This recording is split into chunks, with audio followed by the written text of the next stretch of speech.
এই ৯ দিন ধরে আমাদের পাঠদানে অনেক প্রকার বিভ্রান্তি ঘটেছিল। অনেক দিন পরে আমরা আবার আমাদের স্কুলে ফিরে এসেছি এবং আমাদের সহপাঠীদের সাথে আবার আমাদের দেখা হচ্ছে এবং কিছুদিন পরেই আমাদের বার্ষিক পরীক্ষা শুরু হবে। তাই এই ৯ দিন আমাদের পাঠদানে বিভ্রান্তি হওয়ার কারণে আমরা অনেকটা পিছিয়ে পড়েছি। আজ থেকে যেহেতু আমাদের পাঠদান কর্মসূচি আবার শুরু হয়েছে, তাই আমি অনেক আনন্দিত যে আমরা আমাদের পড়ালেখায় সেই আগের জায়গায় ফিরে আসতে পেরে।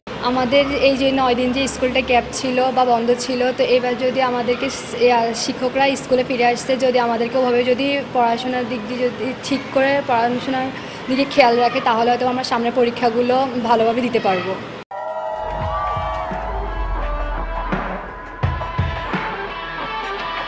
বন্ধ ছিল আসলে দীর্ঘদিন বন্ধের পরে বা এই যে আমাদের যে শিক্ষকদের যে দাবি দাওয়া নিয়ে আন্দোলন ছিল, সেই আন্দোলনের পরে এখন আজকের উপস্থিতি কিছুটা কম অন্যান্য দিনের তুলনায়। তো আমরা প্রত্যাশা করছি, আমরা যেহেতু শিক্ষার্থীদেরকে গতকালকেই নোটিশ করেছি আমাদের স্কুল পেজে, আজকে থেকে শ্রেণী কার্যক্রম আরম্ভ হবে, সবাই যাতে উপস্থিত থাকে। তো আস্তে আস্তে উপস্থিতি বাড়বে, এটা আমরা প্রত্যাশা করছি।